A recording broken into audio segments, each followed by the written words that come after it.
Londres, 1727.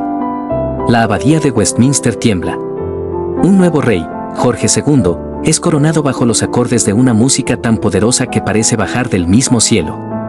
El autor no es inglés, es un alemán que llegó para quedarse. Handel no fue solo un compositor, fue el primer gran empresario de la música, un hombre que sobrevivió a duelos a espada, a la bancarrota y a un derrame cerebral para regalarnos la obra más famosa de la historia, el Mesías. Pero, ¿quién era realmente el hombre detrás de la peluca? Nació en Halle, Alemania, el mismo año que otro gigante, Johann Sebastian Bach. Pero mientras Bach venía de una familia de músicos, el padre de Handel, un barbero y cirujano, detestaba la música. La consideraba una profesión de mendigos. La leyenda cuenta que George tuvo que subir un pequeño clavicordio al ático a escondidas para practicar mientras todos dormían. Su destino cambió cuando el duque de Sajonia lo escuchó tocar el órgano por casualidad. El duque le dijo al padre: «Este niño es un genio, déjalo estudiar». El resto es historia. Antes de ser famoso, Handel casi muere en un duelo a espada en Hamburgo 1704 contra su amigo Johann Mattheson. El detalle: discutieron por quién debía tocar el clavicordio en una ópera. Salieron a la calle y Mattheson le dio una estocada en el pecho a Handel. El milagro: Handel se salvó porque la espada chocó contra un botón de metal grande de su chaqueta. Ese botón cambió la historia de la música. A los 21 años, Handel se fue a Italia. Allí absorbió el estilo de la ópera italiana y se convirtió en una celebridad. Lo llamaban il caro Sassone, el querido sajón. Pero Italia era pequeña para su ambición. En Roma, Handel se enfrentó al único hombre que podía hacerle sombra, Domenico Scarlatti. Fue el duelo del siglo. Se dice que la sala estaba en silencio absoluto mientras los dos genios se turnaban frente a los instrumentos. En el clavicordio, los jueces no pudieron decidir. Scarlatti tenía una agilidad endiablada, pero Handel tenía una profundidad que conmovía. En el órgano, Handel barrió a Scarlatti. Su técnica de pedales y su fuerza eran insuperables, incluso el mismo Scarlatti, con una humildad asombrosa, admitió la derrota diciendo: «No sabía que existiera un hombre capaz de tocar así. Si no fuera un ser humano, tendría que ser un ángel o el mismísimo diablo». A partir de ese día, Scarlatti y Handel se hicieron amigos íntimos. Se cuenta que, durante el resto de su vida, cada vez que alguien elogiaba a Scarlatti por su técnica, él se persignaba y hablaba con veneración de la maestría de Handel. En 1712, se instaló en Londres.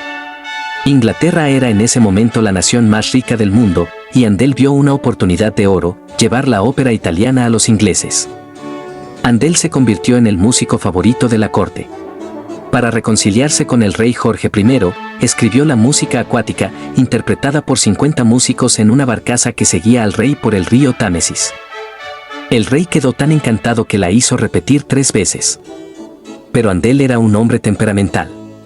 Una vez amenazó con tirar a una soprano por la ventana porque ella se negaba a cantar una de sus arias. Era un perfeccionista absoluto. No todo el mundo lo amaba. En Londres, un sector de la nobleza odiaba tanto a Handel que organizaban fiestas las mismas noches de sus conciertos solo para quitarle público. La guerra de las óperas: se creó una compañía rival llamada la Ópera de la Nobleza solo para arruinarlo, y no todo fue gloria. La moda de la ópera italiana empezó a morir en Londres. Handel perdió fortunas, sufrió un ataque de parálisis y muchos lo daban por acabado. Pero en su momento más oscuro, recibió un libreto bíblico. Handel estaba en deuda y a punto de ir a la quiebra, pero un encargo de la iglesia le llegó, el Señor pidiéndole componer una obra titulada El Mesías.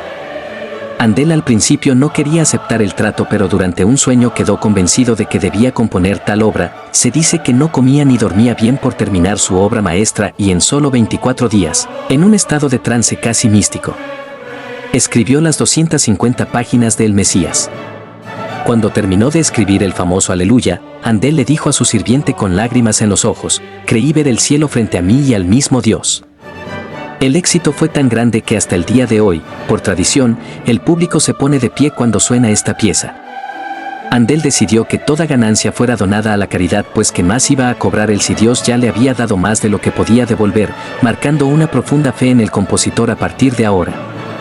La famosa canción de la UEFA Champions League no es una composición original moderna. Es un arreglo que hizo Tony Britton en 1992 basado directamente en la obra de Handel llamada Zadok the Priest. Cada vez que hay fútbol europeo, el espíritu de Handel está ahí. En sus últimos años, Handel quedó ciego debido a una cirugía fallida, irónicamente, por el mismo médico que operó a Bach. Pero siguió tocando el órgano de memoria. Su última voluntad era morir un Viernes Santo, y como si el mismísimo Dios hubiese escuchado sus plegarias, murió el Viernes Santo de 1759, siendo un héroe nacional en Inglaterra. Fue enterrado con todos los honores en la abadía de Westminster. Handel nos enseñó que la música puede ser tan grandiosa como una catedral y tan íntima como un susurro. A diferencia de Bach, que escribió para Dios y la Iglesia, Handel no solo escribió para la Iglesia, también lo hizo para el público, para el drama y para la emoción humana, no sin olvidar a su creador en sus obras.